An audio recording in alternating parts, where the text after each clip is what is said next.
नमस्कार दोस्तों, मैं दीपक शर्मा अंगिरश आपका स्वागत करता हूं अपने इस चैनल में। आज की इस वीडियो के अंदर हम आप लोगों के लिए एक बहुत इंपॉर्टेंट टॉपिक यहां पर लेकर आए हैं। जी हां दोस्तों, आज की इस वीडियो के अंदर हम लैंडलॉर्ड और टेनेंट से रिलेटेड बहुत इंपॉर्टेंट टॉपिक्स को कवर करने वाले हैं। अब दोस्तों, ये लैंडलॉर्ड और टेनेंट यानी कि किराएदार और मकान मालिक, ये एक ऐसा टॉपिक है जो आज के समय में काफी ज्यादा ट्रेंडिंग में रहता है। ऐसा क्यों? क्योंकि यहां पर लोग अपनी आय के स्रोतों को बढ़ाने के लिए यानी कि अपने इनकम सोर्स को बढ़ाने के लिए अपनी जगहों को, चाहे वो मकान हो, उनकी फैक्ट्री हो, उनके गोडाउन्स हो, सभी को किराए पर दे देते हैं। बट कुछ समय बाद यहां पर किसी भी बात को लेकर मकान मालिक और किराएदारों के बीच अक्सर झगड़ा देखने को मिल जाता है, जिसमें ज्यादातर स्थिति में किराएदार किराया नहीं दे रहा होता और संपत्ति पर कब्जा भी करके बैठ जाता है। अब ऐसी स्थिति में यह देखा गया है कि मकान मालिक को अपनी वो संपत्ति वापस पाने के लिए सालों लग जाते हैं। किसी को 10 साल लग गए, किसी को 15 साल लग गए और बहुत सी स्थिति में ऐसा भी होता है जहां पर 20 साल वहां पर लग जाते हैं। अब ऐसी स्थिति में मकान मालिक गलती क्या कर बैठते हैं जो उनका केस इतना लंबा खींचता है? या फिर अगर आप अपनी कोई संपत्ति किराए पर देने वाले हैं या ऑलरेडी किराए पर दे चुके हैं, तो किन चीजों को यहां पर आप बहुत ध्यान से देखें और समझें ताकि आप लोगों को फ्यूचर में जाकर कोई भी सामना वहां पर दिक्कतों का ना करना पड़ जाए। इसके अलावा अब बहुत से लोग मुझसे कुछ क्वेश्चन पूछते हैं जो आजकल काफी ज्यादा बेसिकली पूछे भी जाते हैं, जैसे कि क्या पुलिस की सहायता लेते हुए यहां पर मकान मालिक को संपत्ति से बाहर किया जा सकता है? सेकंड चीज, क्या एक किराएदार को हम बलपूर्वक भी संपत्ति से बाहर निकाल सकते हैं? तीसरी चीज, क्या एक किराएदार संपत्ति पर अगर 12 सालों तक कब्जा कर ले तो वो प्रतिकूल कब्जे के तहत मालिकाना हक पा सकता है? चौथी चीज, अगर मकान मालिक और किराएदारों के बीच कोई रेंट एग्रीमेंट ही नहीं है, ऐसी कंडीशन में अगर किराएदार संपत्ति पर कब्जा कर ले तो क्या होगा? ये सारी चीज हम आज की इस वीडियो के अंदर डीपली डिस्कशन करने वाले हैं दोस्तों। इसके अलावा ऑनरेबल सुप्रीम कोर्ट की कुछ महत्वपूर्ण जजमेंट भी मैं आप लोगों के साथ यहां पर डिस्कस करूंगा ताकि आप लोगों का जो कंफ्यूजन है या आप लोगों के जो इस टॉपिक से रिलेटेड क्वेश्चंस है वो बिल्कुल क्रिस्टल क्लियर हो जाए दोस्तों। अब दोस्तों, अगर आप लोगों ने अभी तक इस चैनल को सब्सक्राइब नहीं किया है तो सबसे पहले से जल्द जरूर सब्सक्राइब करें, क्योंकि हम इस चैनल पर आप सभी लोगों के लिए रोजाना इसी प्रकार से इंफॉर्मेटिव वीडियोस अपने इस चैनल पर लाते रहते हैं। साथ ही साथ दोस्तों, इसके अलावा अगर आपको हमारी ये वीडियोस अच्छी लगती हैं तो इसको आप लाइक शेयर जरूर कीजिए और साथ ही साथ अपने वैल्यूएबल कमेंट्स आप कमेंट सेक्शन के अंदर जरूर लिखें। तो चलिए दोस्तों, आज की इस वीडियो को हम ज्यादा लंबा ना करते हुए आज की इस वीडियो को स्टार्ट करते हैं।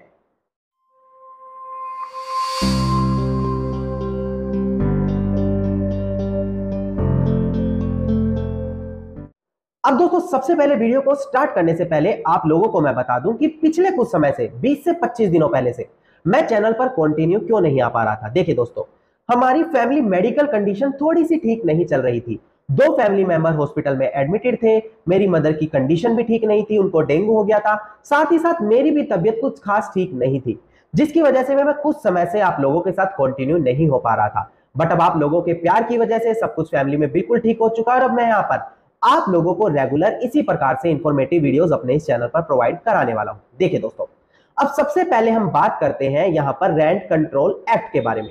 देखिए, अगर कोई भी किराएदार किसी मकान मालिक की संपत्ति पर कब्जा कर लेता है, अब अक्सर लोग यहां पर कंफ्यूजन में यह कर बैठते हैं कि या तो वो उनके साथ जाकर लड़ाई झगड़ा करते हैं, उनको जोर जबरदस्ती करके बाहर निकालने की कोशिश करते हैं, इसी प्रकार से वो किसी और प्रकार का लड़ाई झगड़ा उनके साथ कर बैठते हैं, जो ऐसी कंडीशन में दोस्तों बिल्कुल भी ठीक नहीं होगा। वो क्यों, मैं आपको यह भी क्लियर कर देता हूं। देखिए दोस्तों, आप किसी भी राज्य से हो, दिल्ली से हो, हरियाणा से हो, पंजाब से हो, उत्तर प्रदेश से हो, मध्य प्रदेश से हो, महाराष्ट्र से हो, आपके राज्य में एक रेंट कंट्रोल एक्ट बनाया गया है। इस रेंट कंट्रोल एक्ट के अंदर वो टर्म्स कंडीशन रूल्स या गाइडलाइंस जिसे आप कह सकते हैं वो यहां पर प्रोवाइड कराई गई है, जिसके बिहाफ पर एक टेनेंट या लैंडलॉर्ड कोई एक्शन ले सकता है। जैसे कि अगर आपकी संपत्ति पर कोई किराएदार कब्जा कर लेता है, आपको रेंट नहीं पे कर रहा, तो आपको इविक्शन सूट डालना होगा, पहले उससे इविक्शन नोटिस उसको देना होगा। ये इसी प्रकार से सारी चीजें आपको उस रेंट कंट्रोल एक्ट के अंदर प्रोवाइड कराई जाती है। इसके अलावा कुछ provision transfer of property act के अंदर भी हमें दिए गए हैं, बट जो मेन प्रोविजन जिससे ऐसी सिचुएशन डील की जाती है वो हमें रेंट कंट्रोल एक्ट के अंदर ही दी गई है दोस्तों। अब दोस्तों, अक्सर लोगों के मन में यही कंफ्यूजन रहती है कि सर क्या यहां पर कभी भी किसी भी स्थिति में एक किराएदार संपत्ति पर कब्जा कर लेता है?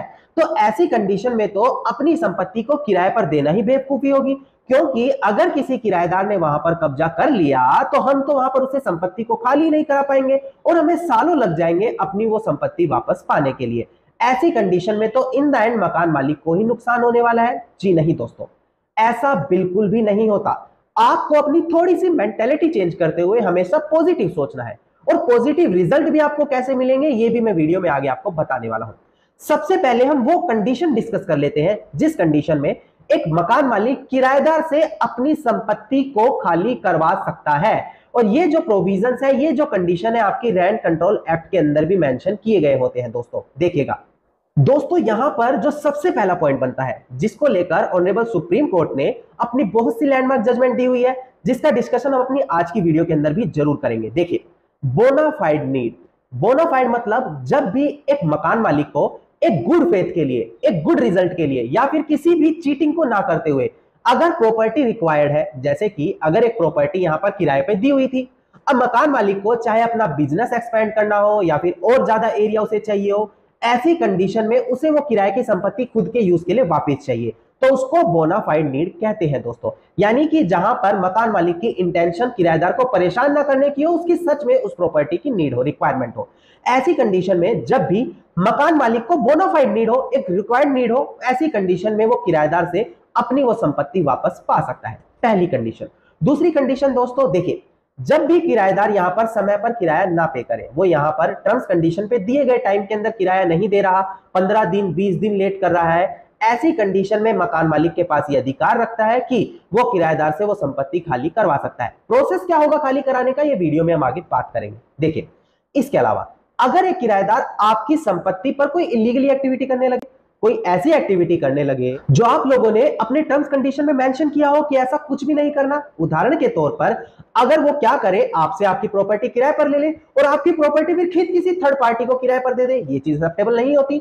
ऐसी कंडीशन में भी आप किराएदार से उस संपत्ति को खाली करवा सकते हैं। इसके अलावा अगर एक किराएदार बिना आपसे परमिशन लिए, बिना आपसे पूछे बिना यहां पर आपकी प्रॉपर्टी पर कोई कंस्ट्रक्शन कराना शुरू कर दे, ऐसी कंडीशन में आप उससे वो प्रॉपर्टी खाली करवा सकते हैं दोस्तों।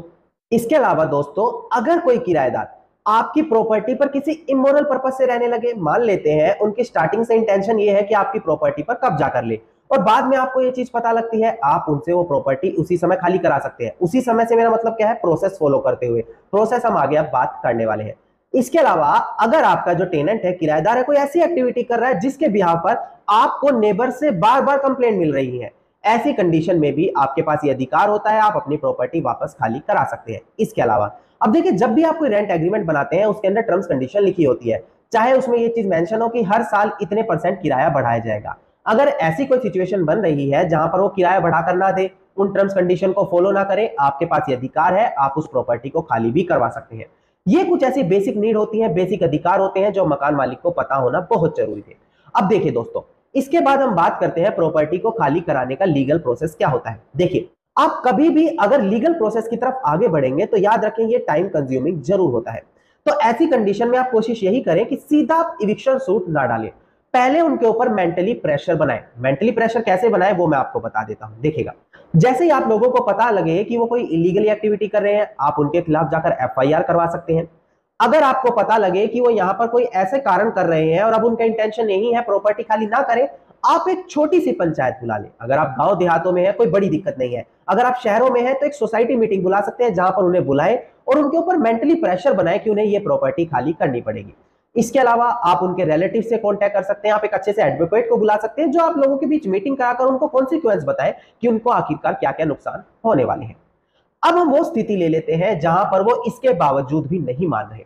ऐसी कंडीशन में दोस्तों, आप पुलिस में FIR तो करवा चुके हैं, आप वहां पर किसी पुलिस ऑफिसर की हेल्प लेते हुए उनको इस चीज को लिए समझाने में मदद करा सकते हैं कि अगर उन्होंने यहां पर ये एक्शन नहीं लिया, प्रॉपर्टी खाली नहीं की, तो मकान मालिक के पास क्या क्या अधिकार है और आप लोगों को क्या क्या नुकसान होगा। वैसे मैं आप लोगों को एक चीज बता दूं कि पुलिस का इस तरह की एक्टिविटीज में कोई ज्यादा रोल नहीं होता। इसके ऊपर हम वीडियो में आखिर में बात करेंगे, आपको फिलहाल इतना समझना जरूरी है। अब मान लेते हैं इसके बावजूद भी किसी किराएदार ने प्रॉपर्टी को खाली नहीं किया, आप लोगों को सबसे पहले एक नोटिस सेंड करवाना है एडवोकेट के माध्यम से। उसमें कुछ चीजें लिखवा देनी है, जैसे कि अब इसके आगे जो भी रेंट होगा वो यहाँ पर कोर्ट में जमा कराया जाएगा, यानी कि रेंट देने से तो वैसे भी नहीं बच सकते। इसके अलावा जितना भी रेंट नहीं दिया वो इंटरेस्ट के साथ लिया जाएगा। थर्ड चीज, जो भी एडवोकेट की फीस है, चाहे वो नोटिस भेजने की हो या फिर कोई भी कोर्ट फीस पे करनी पड़े फ्यूचर में जाकर केसेस से रिलेटेड, वो सभी की सभी कंपनसेशन के तौर पर किराएदार से ही ली जाएगी। इससे उसके मेंटली प्रेशर और बढ़ेगा कि किराया तो मुझे देना ही पड़ेगा, बट ये एडिशनल चार्जेस भी अब मुझे ही देने पड़ेंगे। यहां पर यह देखा जाता है कि बहुत से किराएदार पीछे हट जाते हैं। अब हम वो 1% डिस्कस करते हैं जहां पर किराएदार यहां से भी पीछे नहीं हटे। ऐसी कंडीशन में आपको एक अच्छे से एडवोकेट के माध्यम से इविक्शन सूट दाखिल करना होगा। वहां पर आपको रेंट कंट्रोल एक्ट के बिहाफ से ही सूट दाखिल करना होता है। जो आपका रेंट कंट्रोल ट्रिब्यूनल है वहां पर आपका मैटर जाता है और वहां पर यह चीज डील की जाती है। ज्यादा लंबा समय वहीं पर नहीं लगता दोस्तों। फिर भी एक टाइम पीरियड मैं आपको बताऊं जो एस्टिमेटली है, प्रॉपर नहीं है, इससे कम ज्यादा भी हो सकता है, तो वो 3 सालों का होता है। इतने सालों के भीतर ज्यादातर मामले वहां पर डिस्क्लोज हो ही जाते हैं। अब दोस्तों वीडियो में आगे हम ऑनरेबल सुप्रीम कोर्ट और कुछ हाई कोर्ट की इंपॉर्टेंट जजमेंट डिस्कस करने वाले हैं, जहां पर जब भी मकान मालिक किराएदार से संपत्ति खाली करने को कहता है और जो किराएदार के एलिगेशंस होते हैं कि इनके पास और भी तो दूसरी प्रॉपर्टी है या फिर ये मुझे बेवजह परेशान करने के लिए कर रहे हैं, ऐसी कंडीशन में ऑनरेबल सुप्रीम कोर्ट और हाई कोर्ट ने क्या निर्धारित किया, ये चीज आप लोगों को देखनी बहुत जरूरी है। और इस चीज से क्या होगा, जो किराएदार बेवजह पोजेशन करके बैठे हैं उनका जो मनोबल है वो भी इन जजमेंट से जरूर टूटेगा। देखिएगा, जजमेंट में आपको एक एक बड़ी क्लियरली तरीके से समझाने वाला हूं, बस वीडियो को आपको यहां से देखना बहुत जरूरी है। देखिए दोस्तों, अब सबसे पहले जो हमारी जजमेंट आती है इसके हम फैक्ट्स वगैरह नहीं डिस्कस करेंगे, सीधा जो ऑनरेबल सुप्रीम कोर्ट ने यहां पर एनालाइज किया था उसके ऊपर बात करेंगे। देखिएगा, डिस्प्ले पर आप लोगों को दिखाई दे रहा होगा, जजमेंट का नाम है MS सेठ नागजी पुरुषोत्तम वर्सेस विमलाभाई प्रभुलाल एंड अदर्स, साल 2005 की बड़ी महत्वपूर्ण जजमेंट है, SCC 252। इसमें आखिरी में देखिए यहां पर क्या लिखा है, it is not the tenant who can dictate the terms to the landlord, यानी कि किराएदार के पास ऐसा कोई भी अधिकार नहीं है कि वो मकान मालिक को ये डिक्टेट करे, ये बताए कि आखिरकार उसको क्या करना चाहिए या नहीं करना चाहिए। देखिए यहां लिखा है, advice him what he should do and what he should not, यानी कि किराएदार के पास ये अधिकार ही नहीं है कि वो मकान मालिक को बताए कि प्रॉपर्टी को लेकर उसे क्या करना चाहिए या क्या नहीं करना चाहिए। It is always the privilege of the landlord to choose the nature of the business and the place of the business, यानी कि इस प्रेजेंट केस में क्या था, किराएदार जो है मकान मालिक की प्रॉपर्टी पर पोजेशन पर था और मकान मालिक उससे खाली कराना चाहता था क्योंकि उसको अपना बिजनेस बड़ा करना था। तो ऐसी कंडीशन में सुप्रीम कोर्ट ने यही कहा कि मकान मालिक के पास यह अधिकार है कि वो अपना बिजनेस कितना भी एक्सपेंड कर सकता है और ऐसी कंडीशन में किराएदार उसको डिक्टेट नहीं करेगा कि उसको क्या करना चाहिए और क्या नहीं करना चाहिए। इसके अलावा भी दोस्तों 2 महत्वपूर्ण जजमेंट और है जहां पर इसी चीज से रिलेटेड यहां पर डिस्कशन किया गया था। देखिएगा, डिस्प्ले पर आप लोगों को भी दिखाई दे रहा होगा, पार्वती देवी वर्सेस टीवी कृष्ण 1996, जिसका हम अपनी बहुत सी और वीडियोस के अंदर भी हवाला दे चुके हैं। यहां पर भी कोर्ट ने यही हेल्ड किया था कि जो लैंडलॉर्ड है यानी कि मकान मालिक है, इज द बेस्ट जज ऑफ हिज रिक्वायरमेंट, अपनी रिक्वायरमेंट का, अपनी जरूरतों का सबसे बेस्ट जज होता है। And court have no concern to dictate the landlord as how and in what manner he should live, यानी कि ये चीज कोर्ट भी उनको निर्देश नहीं दे सकता कि किस तरीके से मकान मालिक को रहना चाहिए। इससे पहली जजमेंट में तो किराएदारों के लिए कहा गया था और इस जजमेंट में कोर्ट ने खुद के लिए कहा गया है कि किराएदार जो है वो तो दूर की बात है, एक कोर्ट खुद से ये चीज नहीं कह सकता कि मकान मालिक को अपनी प्रॉपर्टी पर किस तरीके से और कैसे रहना चाहिए। दोस्तों अब दोस्तों जो तीसरा मैटर आता है ये ऑनरेबल दिल्ली हाई कोर्ट का है। इसके अंदर देखिए बहुत इंपॉर्टेंट चीज पर डिस्कशन हुआ था। देखिएगा, मैटर का नाम है राम नारायण वर्सेस लक्ष्मी दास कुंद्रा AIR 1971। यहां पर दिल्ली हाई कोर्ट ने यही कंक्लूजन किया था, that a landlord can not be precluded from the claiming back of the possession of a portion, यानी कि एक जो मकान मालिक है वो अपनी प्रॉपर्टी पर वापस से पोजेशन पाने से दूर नहीं रखा जा सकता, क्योंकि he has lived uncomfortably in the past and has decided now to live more comfortably, lending to the institution of a petition of eviction of him on the ground of personal requirement।